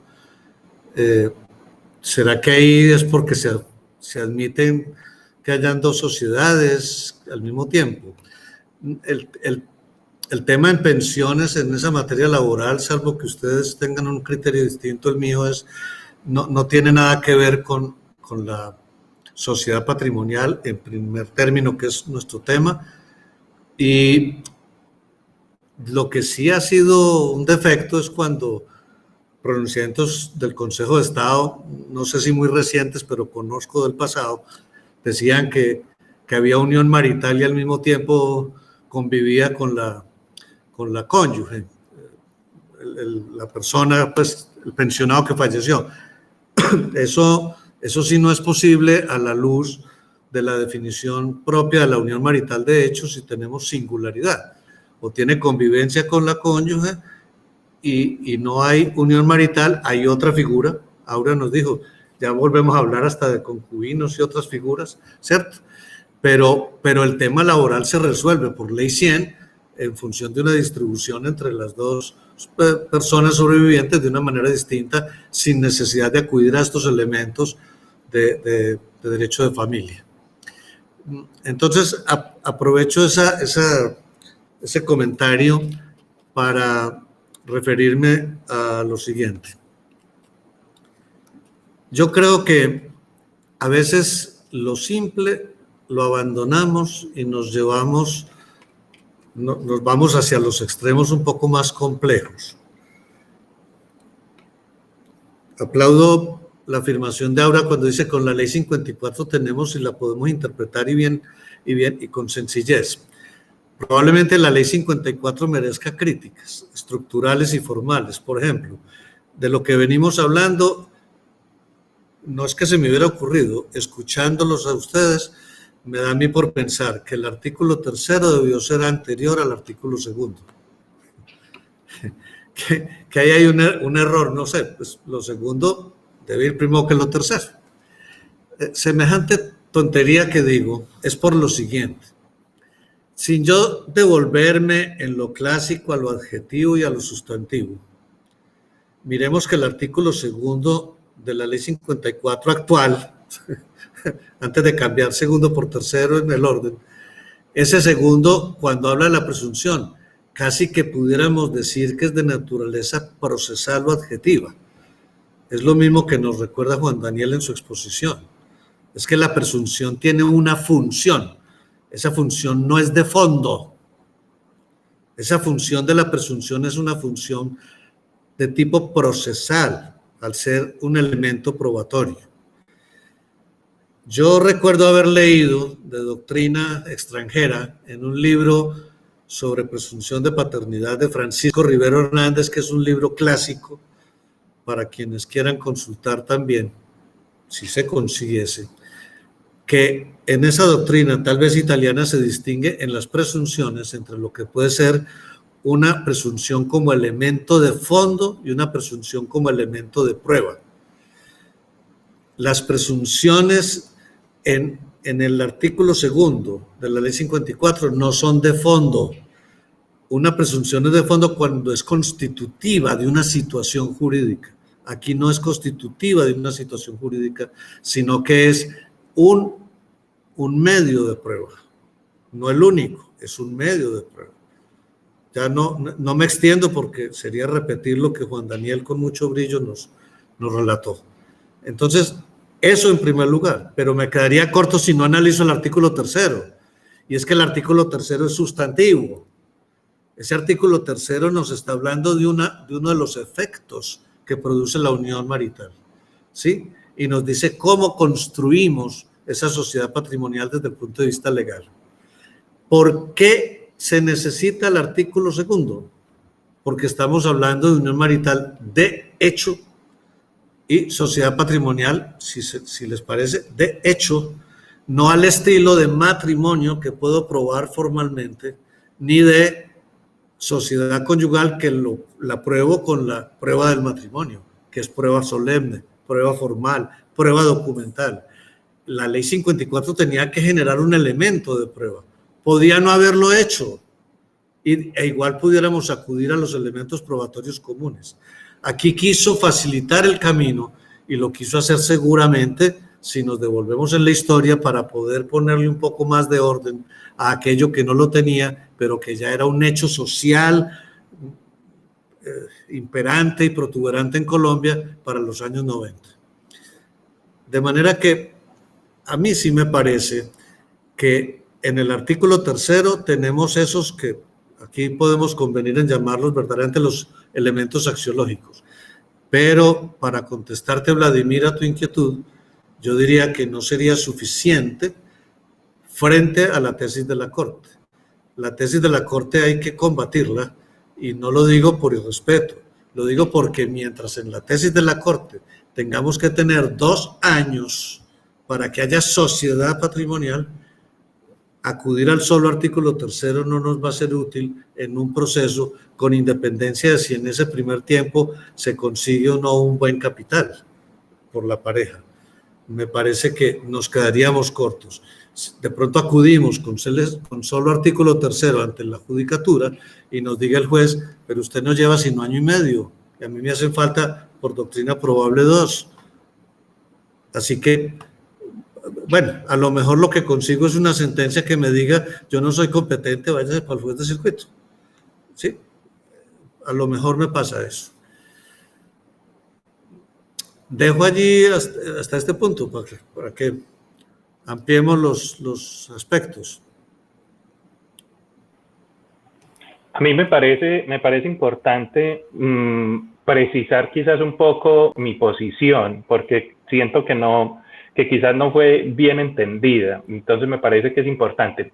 A ver, yo no hablo de salir del artículo 2. Yo lo que digo es, el artículo 2 es una presunción, ¿sí? En el camino de lo que hemos hablado, esta presunción, de manera práctica, para hacerme entender, esta presunción lo que hace es economizar el camino probatorio, ¿cierto? Si usted cumple estos presupuestos, se está economizando el camino probatorio porque ya se le está dando esto por hecho.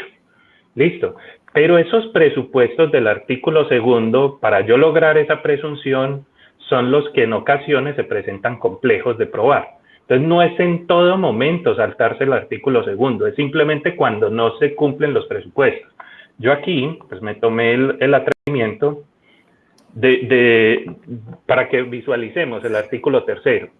Cuando yo digo que nos saltemos en los casos en donde no se cumplan los presupuestos, por ejemplo, cuando tengamos una presunta sociedad patrimonial sin sociedad conyugal disuelta, ¿cierto? O sea, lo que la Corte ha llamado las 2 universalidades de bienes.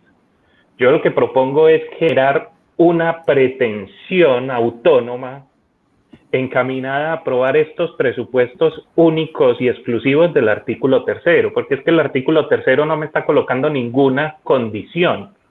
Yo estoy probando, primero, que son compañeros permanentes, y luego que esos compañeros permanentes tienen un patrimonio, y que ese patrimonio ellos lo consiguieron producto del trabajo, ayuda y socorro mutuo. Estos son los presupuestos de este artículo. Y luego este mismo artículo me dice cuáles son las consecuencias jurídicas de probar estos presupuestos. Y es que ese capital que yo estoy enunciando va a pertenecer a ellos por partes iguales. Yo no estoy diciendo que esto sea el camino para todas las ocasiones. Yo estoy diciendo que puede ser el camino para uno no seguir golpeando esa puerta que no se abre, cuando toda la argumentación yo la estoy basando en el artículo 2 y ya la Corte me ha dicho, estos presupuestos yo los entiendo inamovibles. Entonces, como una alternativa, venga, miremos este otro camino. Y si yo no me refiero, sin tener esos presupuestos del artículo 2, no me refiero al artículo 2, sino que fundamento esa pretensión específicamente en el artículo 3. Esto es, primero que son compañeros permanentes, luego que hay un capital, mire que yo ni siquiera aquí estoy seguro si este capital lo voy a llamar sociedad patrimonial. Yo simplemente estoy enunciando y enumerando un capital y además probando que ese capital fue conseguido producto del trabajo, ayuda y socorro mutuos de esos compañeros permanentes para que se decrete que pertenece a ellos por partes iguales. De esa manera resumo quizás un poco o aterrizo un poco más la propuesta. Vladimir, doctor. Entonces, pero yo interpelo porque en el fondo no estamos en desacuerdo. Juan Daniel arranca por el artículo 3 y nosotros, cuando hemos visualizado el artículo 2 solo como presunción, también miramos el artículo 3 como la fórmula cuando, por ejemplo, no tenemos un requisito como los 2 años para que se conforme la presunción. De manera que estamos hablando prácticamente del mismo tema y lo único que nos distrae creyendo que estamos diciendo cosas diversas en la tesis de la Corte. Porque ahora la verdad, si no reunimos los elementos para una presunción, pues no podemos usar la presunción. Y es lo que dices tú, ¿de acuerdo? Si yo no reúno los elementos del artículo segundo, como por ejemplo, es que hay una sociedad conyugal vigente. El problema versus Corte es que la Corte nos va a decir, si usted tiene una sociedad conyugal vigente, usted no tiene sociedad patrimonial. Y nosotros decimos que sí, que lo que no tenemos es presunción, pero sociedad patrimonial sí tenemos. ¿Ya? ¿En qué fundamentamos con o sin los elementos del artículo segundo? En el artículo tercero, y esa es la pretensión. Ahora, tú dices una pretensión, pero eso ya sería para pulirlo desde el punto de vista procesal, una pretensión como propia o independiente, tal vez te entendí eso, pero dijéramos que igual, quieras o no, necesitamos primero establecer unión marital para que haya sociedad patrimonial. Sí, yo en el mismo sentido, íbamos para el mismo lado, pues yo iba en metro y Vladimir iba en taxi, porque básicamente llegamos al mismo lugar, porque es que, y algo que decía el profe Jorge, que es una cuestión de técnica legislativa tan simple, pero que hubiera facilitado tantos elementos, y es, a ver, hay una sociedad patrimonial que tiene unos presupuestos axiológicos. Esos presupuestos axiológicos son que se forme un capital común a partir de unas ayudas mutuas, de un socorro, de un aporte en industria, y eso nos genera la sociedad patrimonial. Ese es el presupuesto axiológico. Yo para aprobar ese presupuesto axiológico tengo dos caminos. El primer camino es ir directamente con medios de prueba y decir, vea, aquí estuvo el capital, vea, aquí estuvo la industria, vea, aquí estuvo el socorro, que es en última lo que termina planteando Vladimir, que desde mi lectura procesalmente no sería una pretensión autónoma, sería la misma pretensión, el mismo objeto de la pretensión con un elemento fáctico distinto, ¿cierto? Con una estructura fáctica distinta. Yo llego a esa consecuencia jurídica, pero a partir de otro camino probatorio, que en este caso es acudir directamente con medios de prueba a probar ese presupuesto axiológico. No sé si fue muy enredado lo que dije. O el otro camino, sencillamente es, pues yo no voy y con cada medio de prueba pruebo el capital aportado, la industria, el socorro, sino que yo pruebo un hecho base. Y el hecho base lo tengo probado con la unión marital de hecho de los 2 años y eso me facilita probatoriamente el llegar a esa pretensión, objeto de la pretensión principal, que insisto, seguirá siendo la misma pretensión, que se declare y se disuelva la sociedad patrimonial, que ya la liquidación pues será en proceso posterior, pero creo que ese es el sentido. Una anotación pequeñita. Este artículo tercero no habla de sociedad patrimonial. Por eso es, o sea, mi invitación va encaminada a esa que, o sea, a que busquemos quizás otra manera. Este artículo tercero, que lo pusimos, de hecho, lo puedo poner nuevamente, no habla de sociedad patrimonial. Él no se refiere a que esta va a ser la consecuencia de estos presupuestos. Simplemente la consecuencia de la prueba de estos presupuestos es que pertenece a ellos por partes iguales. Cuando yo me refiero a autónomo, sí, hago referencia como, tampoco es independiente, pero como a salirnos del artículo segundo como consecuencia de la declaración en todas las pretensiones de declaración de unión marital. De hecho, consecuencia de la declaración, entonces decrétese la sociedad patrimonial. Por eso mi inquietud inclusive va hacia, y si no lo llamamos sociedad patrimonial, si simplemente en esa pretensión lo que yo solicito es el cumplimiento de estos presupuestos, de esta consecuencia. Sabes que yo ahí tengo como dos observaciones. La primera es que la integración normativa con el parágrafo sí nos lleva a decir que es la misma sociedad patrimonial. Si nosotros leemos el parágrafo y hacemos la integración normativa, desde mi lectura, no podríamos decir que es cosa distinta a la sociedad patrimonial, porque mira que el parágrafo dice, no harán parte del haber de la sociedad y solo puede estar hablando de la patrimonial, pues es mi lectura muy respetuosa. Y la segunda es que yo no veo qué de distinto habría, por ejemplo, en eso y en la sociedad de hecho entre los mal llamados concubinos. Yo creo que el efecto sería similar, digamos, nos ganaríamos un tema de competencia, porque yo creo que acá todos hacemos una apuesta porque eso debe ser un tema de la competencia de familia, pero en términos de qué debo probar yo, porque la diferencia no es solo terminológica, la diferencia es qué debo probar. La carga de la prueba y la actividad probatoria que yo debo enfrentar para una sociedad de hecho es mucho más difícil que la que debo enfrentar por una sociedad patrimonial. Entonces, más allá de la competencia, aunque esto pues se me viene hacia la cabeza, habría que precisarlo, pero más allá de la competencia, creo que no habría muchas diferencias entre probar una sociedad de hecho y probar esta del artículo 3º. Incluso creo que el profe Jorge en el libro, en una parte, cuando está contrastando las dos visiones, al final termina diciendo, bueno, entonces llamémoslo sociedad de hecho y no patrimonial, para no entrar como en esas disquisiciones sobre si es una regla probatoria o es una cuestión de existencia. Entonces, obviamente merecería precisión, pero no veo distinción entre lo que tengo que probar en la una y la otra, más allá de la competencia que yo me la gano en familia. Profe Jorge, no se le escucha. Por razón obvia, porque tenía apagado el micrófono. Que hay un punto delicado. Tú, Vladimir, nos hablas de mirarlo desde el punto de vista práctico, y aunque la práctica no sea consejera para extraer conclusiones, yo sí quisiera hacer una anotación probablemente torpe, y es, si yo no menciono en mi demanda, en mi pretensión, que quiero que se declare sociedad patrimonial, sino que simplemente me limito en los términos del artículo 3º, declare que ese capital que hay ahí nos pertenece a los dos por iguales partes, a lo mejor el juez se me pierde en el camino. Lo digo por esto, porque yo he visto fallos de nuestro tribunal, lo digo también con mención respetuosa, mientras un juez dice, declárese la sociedad patrimonial entre Pedro y Juan, el tribunal revocando diciendo, ¿cuál declárese? Se decreta. Es decir, tenemos alguna sala, por lo menos, en que dice que la sociedad se decreta que existe. Y eso ya es un poco peligroso desde el punto de vista de lo que estamos analizando.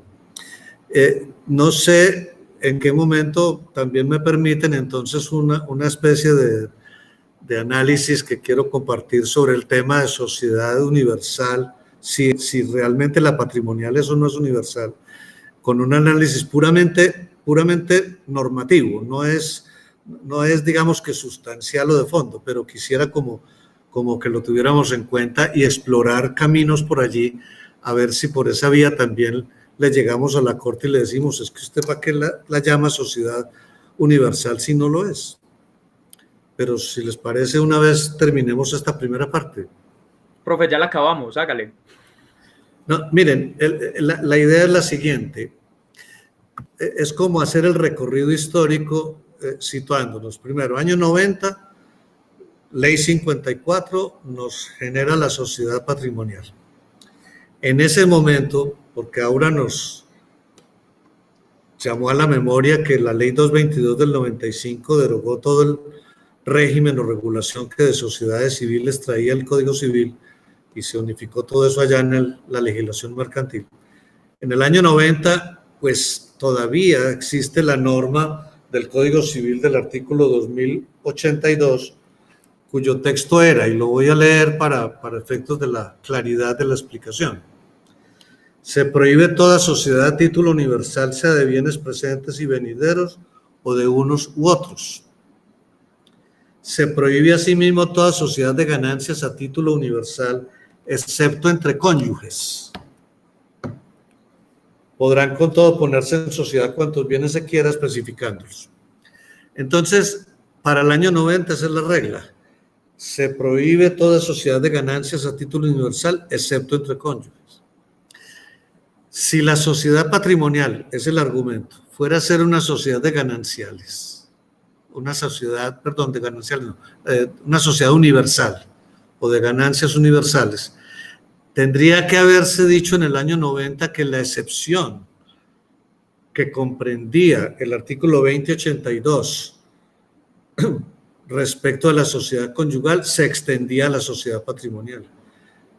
Mi argumento, la ley 54 no volteó a ver para nada el artículo 2082 ni la prohibición de que hubiese solo la sociedad conyugal como sociedad universal.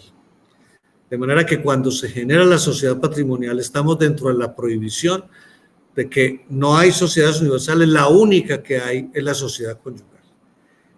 ¿Por qué gracia venimos a concluir que la sociedad patrimonial entonces es una sociedad de ganancias universales o a título universal, porque se derogó la norma del 2082 que prohibía las sociedades a título universal. Es decir, por obra de la derogación del 2082, se convirtió a la sociedad patrimonial que no era a título universal en sociedad a título universal. Mi respuesta es no. Entonces, sumando a los planteamientos que hemos hecho en relación con el debate frente a la Corte, afirmo, como lo ha afirmado el Tribunal de Bucaramanga, no se puede considerar a la sociedad patrimonial como una sociedad a título universal, porque normativamente cuando surgió estaba prohibido que hubiese una sociedad a título universal distinta a la sociedad conyugal. En esas condiciones no podríamos saltarnos la prohibición simplemente porque se remitiera la Ley 54 del 90 por vía del artículo 7º a las normas del Código Civil sobre sociedad conyugal, porque las prohibiciones son de interpretación restrictiva. Ahora, que pudiera sustancialmente considerarse como una sociedad universal en el sentido de que todos los bienes presentes o futuros se van a tener en cuenta, pues no, porque para eso está el artículo 3º de la Ley 54, porque si fuera de otra manera, la composición de la sociedad patrimonial sería diferente a como es según la Ley 54.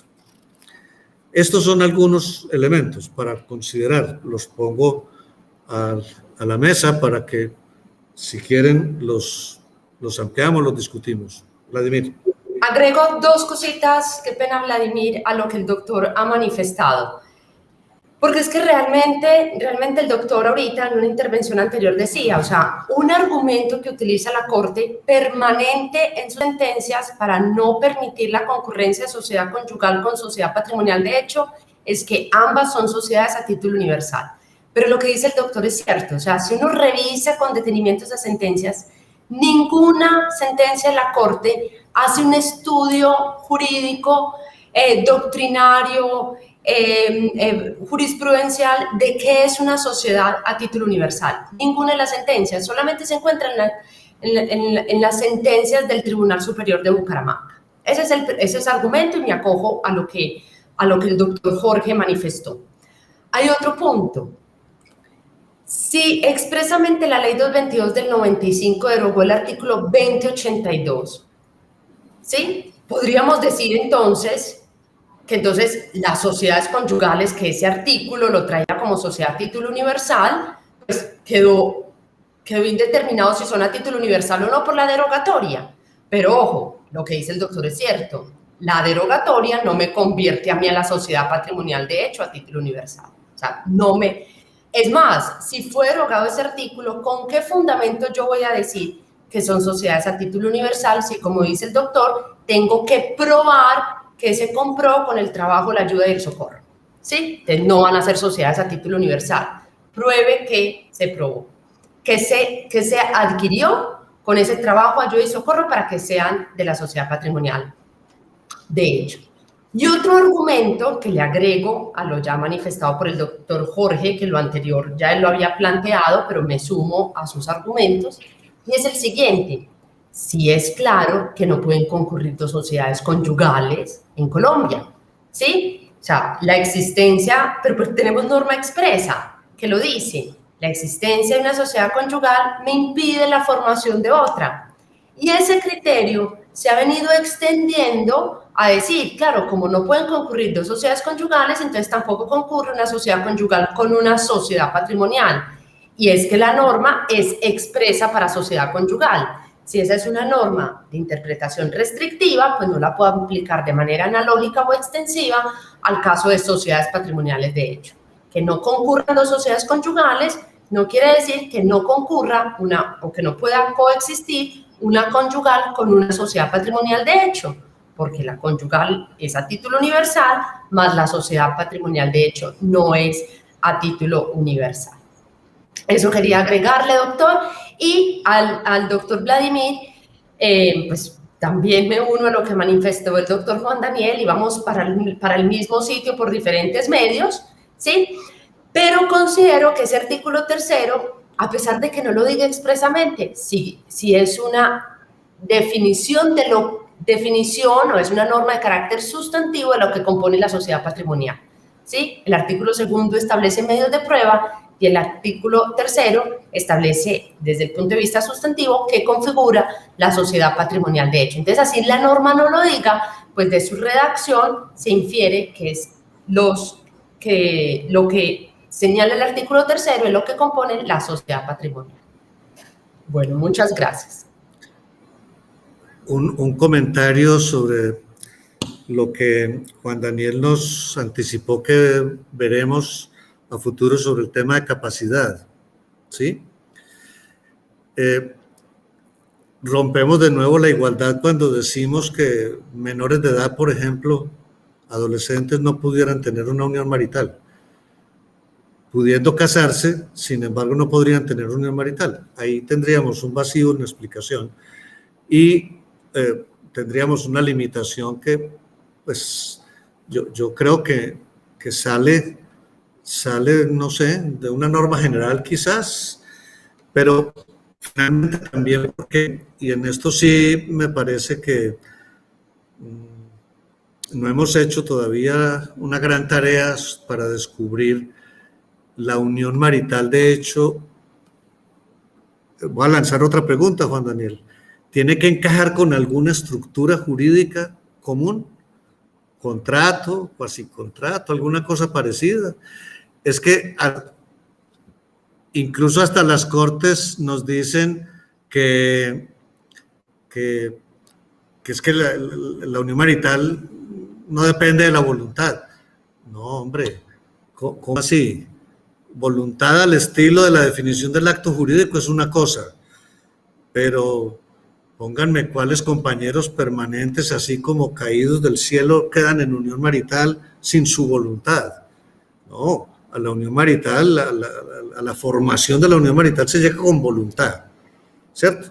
Entre conciencia, inconsciencia y voluntad habrá diferencias por estudiar. Eso mezclado con capacidad es un cóctel raro, pero no me digan a mí que es que porque son menores, pues allá como lo dijo la Alta Corte, pues ahí no habría unión marital, aunque si hubiera sociedad patrimonial. Poco extraño.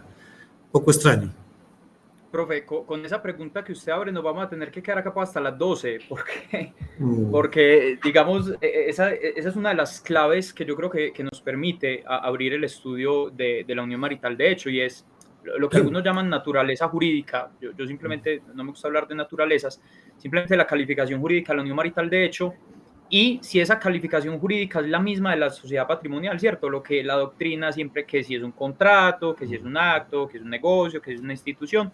Incluso uno alcanza a ver como ciertas contradicciones entre las posturas, porque, por ejemplo, Suárez Franco es uno de los que plantea y este me parece muy importante porque está en la corte. Haroldo Quirós dice que es un negocio jurídico.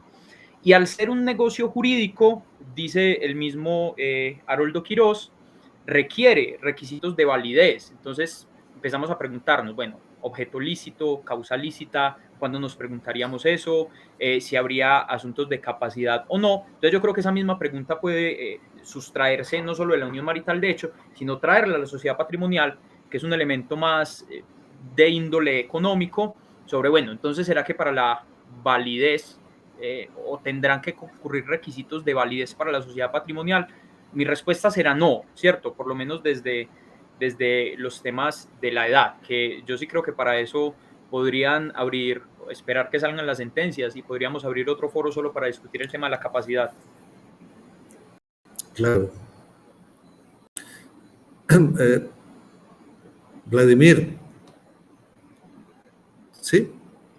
Sí, señor. Dos cositas. Una, como dejar planteado un tema, aparte del que ya menciona Juan, pero dentro de lo que hemos charlado hoy, porque resulta que en la sentencia SC 005, que es la que trata de capitulaciones maritales, la Corte, sin querer queriendo, trae un pasaje que a mí me viene preocupando sobremanera y concierne a lo que estamos hablando también. Y es que señala que como el artículo 7º de la Ley 54 es posterior al tercero, cosa obvia, se prefiere el 7º y no el tercero. Y que al preferirse el 7º, y lo dice expresamente, no lo estoy yo generando porque se me ocurrió leerlo de ese modo, entonces todas las normas, no dice normas, pero dice todo lo que digamos de sociedad conyugal en el Código Civil se aplica igualito a sociedad patrimonial. Hablando de la composición, es gravísimo, porque altera por entero el artículo 3º. Entonces quisiera de una vez como ir haciendo ambiente para que nos quede para otro conversatorio un tema como ese que se liga con el de hoy. Y recomendar, si veo que hay unas preguntas en el chat, si no las hemos contestado, para responderlas. Sí, doctor, ya en este momento ellos pueden, primero darle las gracias a las personas. Hubo un pico de conexión acá con nosotros de 110 personas conectadas. Eso realmente es una cantidad de personas interesadas en esta temática, sin contar las personas que están directamente en el Facebook, a las cuales les damos pues absolutamente las gracias por estar acá conectados. Y ya ellos tienen la posibilidad de copiar en su chat las preguntas, si quieren también especificar hacia quién directamente va dirigida la pregunta, y podemos tomarnos unos 5 o 10 minuticos para responderlas y así ir finalizando. Por aquí está la primera, entonces ya la voy a proyectar para que la podamos leer.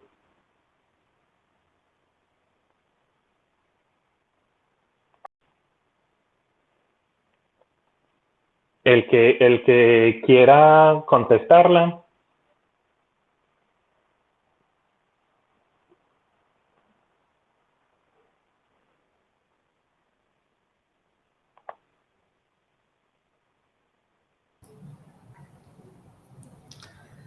A ver, cuando está la unión marital de hecho, y en la unión marital hay una sociedad, o sea, tradicionalmente, voy a hacer la respuesta siguiendo el criterio de la Corte. Entonces, tenemos una unión marital de hecho, tenemos una sociedad conyugal vigente. El criterio que ha mantenido la Corte es que una vez disuelta esa sociedad conyugal, a partir del día siguiente, ¿sí?, siempre y cuando se cumplen mínimo los 2 años de convivencia, se presumiría que existe una sociedad patrimonial de hecho. ¿Sí? Entonces no es necesario que yo tenga que esperar otros 2 años más. O sea, a partir del día siguiente, pero siempre y cuando se mantenga el requisito de los 2 años mínimos de convivencia. Ese es el criterio actual de la Corte Suprema, que es el que estamos pues en crítica en esta sesión. Agregaría, Aura, en el realce, en la pregunta se habla de liquidar. Eso lo ha aclarado muchísimo la Corte, y la Corte Constitucional también se pronunció sobre eso. Basta la disolución.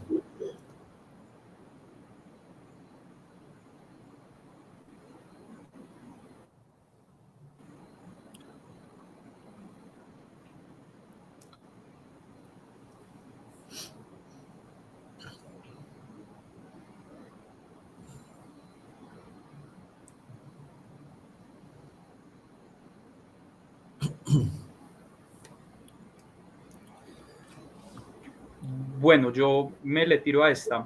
La voy a leer. Cuando una sentencia declara la unión marital de hecho de un compañero fallecido 5 años atrás, según el artículo 3º de la Ley 54, ¿cuándo se entendería que empieza a correr el año de prescripción para reclamar los derechos en la sucesión, ya que la unión marital de hecho no había sido declarada según el artículo 2? Bueno, acá lo que yo planteo es lo siguiente. Si separamos, como debe hacerse, el concepto de unión marital de hecho de sociedad patrimonial, la unión marital de hecho es imprescriptible, ¿cierto? Entonces, si tenemos el concepto de unión marital de hecho como imprescriptible y los derechos sucesorales surgen desde la existencia de la unión marital de hecho y no de la sociedad patrimonial, en ese sentido creo que no tendríamos que preguntarnos por el término de prescripción de 1 año. Podrá acudir una vez se declare la la unión marital de hecho, así la sociedad patrimonial esté prescrita, a acudir en los derechos sucesorales, sean cuales sean. Yo aclararía ahí qué entenderíamos por derechos sucesorales en la pregunta. Correcto. Aclararíamos el concepto de derechos en la sucesión. Si son los derechos de la sociedad patrimonial, esos podríamos tener dificultad. Pero si son otro tipo de derechos, ya como por ejemplo que pudiera reclamar ese compañero o una porción marital o un derecho de herencia en el segundo o tercer orden hereditario, perfectamente la respuesta que diste, Juan Daniel, me parece que coincidimos en ello. El otro problema, que es que algún día tendremos que corregir, es esa situación tan en el aire del año de que habla la ley 54 para pedir la disolución y liquidación de la sociedad patrimonial respecto de la imprescriptibilidad de la declaración de la unión marital, ¿cierto? Si nosotros hacemos causa y consecuencia, causa-efecto un poco, ¿cierto? O condición-consecuencia en el sentido de unión marital y sociedad patrimonial, bajo esa relación, si mientras no está declarada la unión marital de hecho, pues no podría decirse que empezó a correr ningún término en contra del compañero, pero también estaría por un tema distinto de análisis. Yo quiero complementar dos cosas. Yo siempre he manifestado que un compañero permanente, un cónyuge en una sucesión, es un sujeto de vital o de muchísima importancia, puede jugar muchos papeles. Entonces, una cosa es el derecho de gananciales derivado de la sociedad patrimonial y otra cosa es el derecho a herencia o el derecho a la porción marital, en este caso circunscribiéndonos a compañeros, que tiene como presupuesto el estado civil. Estado civil para el momento de la muerte, y ese estado civil si no está determinado por ningún tiempo, ¿sí? Está determinado por esa convivencia, carácter permanente y singular, que puede ser incluso menor a 2 años, siempre y cuando pruebe que efectivamente cumplía esos requisitos. Otro elemento para tener en cuenta es, generalmente, cuando se demanda la declaratoria de la unión marital, como una pretensión consecuencial en la declaratoria de la sociedad patrimonial, ¿sí? Pues sería muy exótico que uno demande la declaratoria de la unión marital, cuando quede en firme, adelante el proceso para la declaratoria de la sociedad patrimonial. Es posible, pero pues por economía siempre se acumula como una pretensión consecuencial. Es como lo que antes se hacía, una acción de filiación prosperaba, si ya la sucesión había terminado, una acción de petición de herencia, pues se acumulan actualmente las pretensiones. Entonces, de pronto el artículo o la pregunta, si yo inicio un proceso de unión marital, cuando solamente de declaratoria de unión marital, cuando esté en firme, me empieza a correr el término de prescripción, ¿sí? Pero pues, generalmente lo que se hace es que se acumula como una pretensión consecuencial la declaratoria de la sociedad patrimonial a esa declaratoria del Estado civil. Para cerrar ahí, bueno, estoy totalmente de acuerdo con lo que han dicho, simplemente una precisión conceptual, y es, digamos, yo creo que el estudio del derecho procesal puede hacerse solo a partir de la pretensión. Cuando a mí me preguntan derechos sucesorales, yo solo puedo pensar en la liquidación de la herencia, porque la pretensión de liquidación de la sociedad conyugal, por más que sea en el mismo trámite, pues es una pretensión totalmente distinta. Y frente a lo que plantea la profe Auralena, parece exótico, pero hay circunstancias en las que precisamente por eso una pareja dejan pasar el año, simplemente solicitan la declaración de la unión marital de hecho, no de la sociedad patrimonial, precisamente para entrar en el segundo orden, y creo que es una situación bastante, puede sonar especulativo, pero digamos a partir del ejercicio práctico, es una situación que ocurre con cierta regularidad.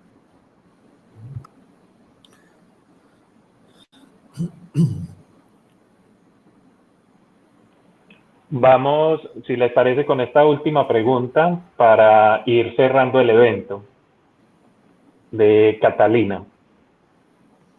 Esa pregunta es de capitulaciones. ¿Qué tal? ¿Por qué no la dejamos para una discusión de capitulaciones? O bueno, la contestamos como deseen.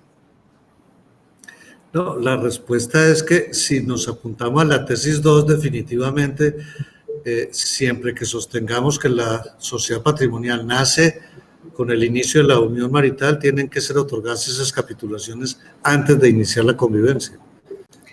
Pero yo digo, esa sería la consecuencia. perdón, Yo Yo la creo, pregunta. no, yo decía o proponía que lo dejáramos en discusión, es porque ha venido en salvamentos de voto unas corrientes muy interesantes que el doctor Juan Daniel las planteó. Bueno, las capitulaciones, ¿cuándo van a ser? ¿Antes del inicio de la convivencia, durante los primeros 2 años? ¿O como los salvamentos de voto parecieran abrirnos camino, como son convenciones de carácter patrimonial, ¿sí?, que no violan derechos indisponibles ni normas de orden público, y atendiendo a esa voluntariedad y a ese carácter patrimonial, pues ¿por qué durante la convivencia no hacemos modificaciones a ese régimen? Por eso me parecía como una pregunta muy, muy interesante, teniendo elementos de capitulaciones, pero... Copiémosla para después también. sí,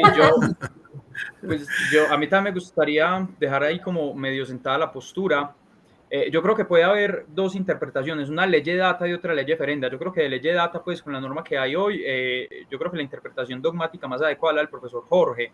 Sin embargo, yo creo que de ley ferenda sí podrían precisarse algunas cosas, e incluso haciendo una interpretación más amplia, también teniendo la tesis de que, hombre, esto es una presunción, puede surgir una unión marital de hecho y posteriormente formarse la sociedad patrimonial. Creo que es perfectamente viable que después del inicio de una convivencia que no ha sido declarada por ninguno de los medios, los compañeros vayan y digan, vea, nosotros estamos conviviendo hace 2 años, pero nosotros entendemos que la sociedad patrimonial surge hoy. Perfectamente viable porque es una presunción. Ellos dicen, nosotros entendemos que el apoyo, el socorro mutuo, la ayuda, ese capital común surge a partir de hoy, entonces vamos a capitular. Creo que es perfectamente viable, pero obviamente soltar esta bomba para irnos es calamitoso, pero ahí queda abierto el espacio. Comentario breve. 2 cambios tenemos que hacer frente a esa ley referenda, Juan Daniel, y es cambiar esto de que las relaciones patrimoniales tengan algún sabor todavía de orden público. Ese es un punto que discutir y variar. El segundo es cambiar el objeto de las capitulaciones como está en la ley colombiana hoy. Porque mientras esté como está, por definición del Código Civil, pues no podemos extraer una conclusión como la que tú propones. Yo no me opongo a esa conclusión, que quede claro. Y en los salvamentos y aclaraciones lo que se ha pensado de ley referenda es con un concepto de capitulaciones maritales que no trae la legislación vigente. Ese es el problema. Sí, bueno, yo sí creo que hemos cumplido buena la tarea. Se ha cumplido, doctor, se ha cumplido. Muchísimas gracias. Y insisto, muchísimas gracias a ustedes por acompañarnos. Muchísimas gracias a todas y a todos los asistentes a este evento. Esperamos que se siga repitiendo, que sigan aceptando nuestro llamado a los asistentes, porque al final nuestras conversaciones podrán ser privadas, pero creo yo que de este tipo de conversaciones cada vez más van naciendo como esos nuevos rumbos, esos nuevos deseos de seguir aprendiendo, de seguir descubriendo, de seguir repensando este derecho de las familias en plural. Y justamente es eso, la propuesta que tenemos es que podamos hacer esta reunión siquiera cada 2 meses, el último miércoles del mes. Entonces, ese es el pensado, ese es el ideal. Así que vamos a mirar hasta dónde nos aguanta la pila.